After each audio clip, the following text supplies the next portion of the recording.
Я енді сүйектің сондай қиын жағдайына не себеп болды деген сұрақ туындайды, я. Оның бірінші себебі мынау біздің ағзамызда қазір қышқылдану қатты жүріп жатыр. Окисление дейді, орысшасын, иә, қышқылдану қатты жүріп жатыр. Анау pH деп айтамыз ғой, қанда, лимфада бізде сутектік көрсеткіш pH деген болады. Ол кез келген сұйықтықта болады. Сол бізде денсау адамда 7-34 болу керек. Енді сол өкінішке орай қазіргі экологиядан, тамақтанудан, судың сапасының төмен болуынан, мынау ауыр металдың тұздарының ағзаға шамадан тыс көп түсіп жатқанынан, осы себептердің барлығы, сосын мынау бытовая химия дейді, тұрмыстық химия. Анау магнумға барып, бір арба болмаса да бір пакет түрлі химиялық, порошоктан бастап, шампуньнан бастап, сол нәрсенің бәрін көтеріп келіп, оны тұтынамыз ғой.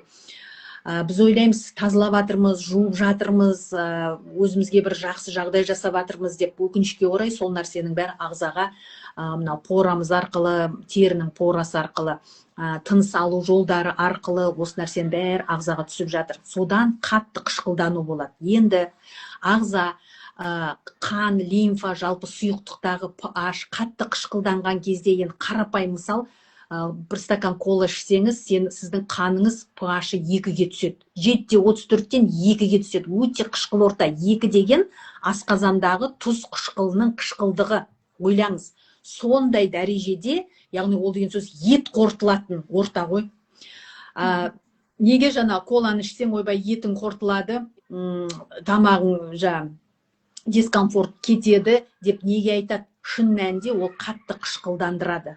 Қышқыл нәрсе ол етті қорытады, бірақ ол құр еттің өзін ғана қорытып қойса, оны бәріміз ішер едік. Ол өкінішке орай ішектің ішіндегі клегейін де күйдіреді, ол бауырды да сөйтіп қышқылдандырады, иә, сөйтіп қанды қышқылдандырады. Енді қараңыз, 2-ге түскен кезде, егер ағзада солай қышқыл, pH-ыңыз қатты қышқыл болып тұра берсе, адам өліп қалады.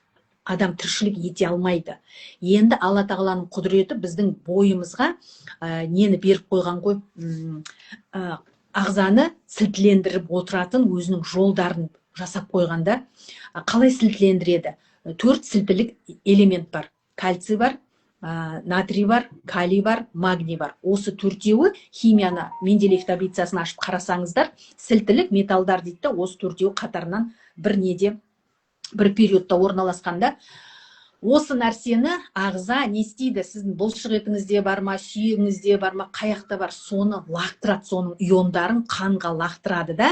Енді сондай сілтілік элемент түскеннен кейін, жаңа 2-ге түсіп кеткен қышқыл ортаңыз қайтадан неге көтеріледі? 7-34-ке көтеріледі. Енді қараңыз, магний, натрий, калийдің қоры біздің ағзамызда ұйқы безде, бауырда, бұлшық етте болу керек негізі. Бірақ өкінішке орай ол бізде жеткіліксіз. Ағзаның басқа нелеріне қажетті. Ал енді ең көп қоры бізде ағзада кальций. Ол 99% кальций сүйекте орналасқан деп өзіміз айтамыз, иә. Сондықтан кальций көп болғандықтан ағза не істейді? Натрий, калий, магнийдің аз мөлшеріне тиіспейді, кальцийдің ионын сүйектен қанға лақтыра береді ғой. Енді өзіңіз елестетіп көрдіңіз. Неше рет шампуньмен басыңыз жудыңыз, неше рет кола іштіңіз, неше рет мынандай бутылкадағы, пластик бутылкадағы суды іштіңіз, ол да 5-ке түсіреді. Неше рет сок іштіңіз, мен алкогольді айтпай қояйын, енді шарап, басқа ішкендеріңізді айтпай қояйын.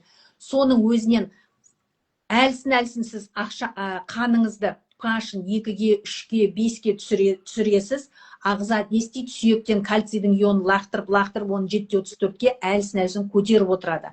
Енді ол сүйектегі 99% кальцийіңіз ада бола ма? Азая ма? Әрине азаяды. Не нәрседе азаяды? Неге? Себебі жаңағы қандағы 1% кальцийді да біз күнделікті тамақпен толықтырып отыруымыз керек. Кім қолдың творогын жеп отыр, кім қолдың сүт айранын ішіп отыр, кім үйінде сиыр ұстап, бір сиырдың сүтін тұтынып отыр. Қазір мысалы біздерде Астананың айналасында фермалар бар да, жақсы фермалар бар, солардың сүтін тұтынамыз. Бірақ өкінішке орай ол жерде 1000 сиырдың, 2000 сиырдың сүтін бір неге құяды да, араластырып, соны пакеттерге құйып сатады. Енді баяғыда қазақ неге ала сиырдың тұқымы, қара сиырдың тұқымы деп сиырдың тұқымын ұстаған. Яғни бір сиырдың сүтін пайдаланса және оның бұзауының танасының сиырын сүтін пайдаланса, ол ағзаға дұрыс сіңімді болатын, қонымды болатынын қазақ түсінген. Сол үшін ала сиырдың тұқымын жоғалтпай ұстаған, немесе қара сиырдың тұқымын жоғалтпай ұстаған. Ал қазір 1000 сиырдың сүті араласқаннан кейін оның құрамы, оның ағзаға сіңуі, осы нәрсенің бәрі өте ағзаға қиын болады. Қиын нәрсені сіңіру үшін ағза көп нәрсені жоғалтады. Сөйтеді да, өкінішке орай жаңа қандағы 1% кальцийді ағзаға түсіп жатқан жоқ.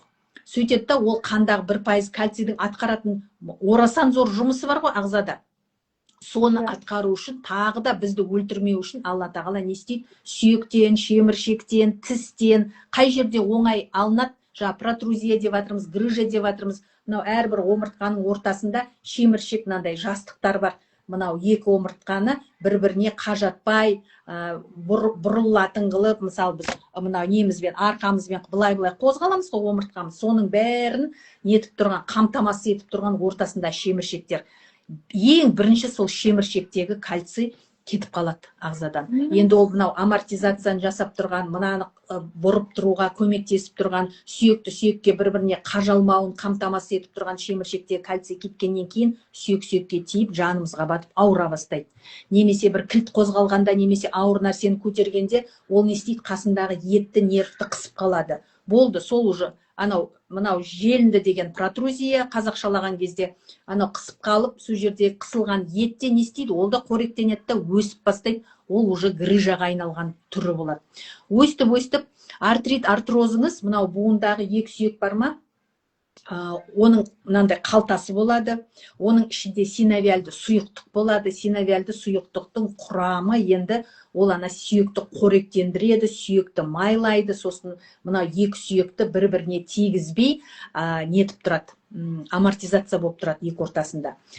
Сосын қоректендіріп тұрады. Осы нәрсенің барлығы өкінішке орай қазір сапасы жылдан жылға төмендеп жатыр. Сөйтеді да, ол синовиальный сұйықтықтың сапасы төмендегеннен кейін, оның құрамында грибок, дрожжи, бактериялар көбейгеннен кейін, ол не істейді? Мынау сүйектің басындағы хондроитин, глюкозамині бар, жіліктің басы бір жылтыр ғой, асығын алып, бір әдемілеп не қылып атамыз ғой, асықтың өзін қандай қылып ойнап атады балдар, әдемі жылтыр. Сол жылтыр нәрсенің бәрі глюкозамин мен хондроитин.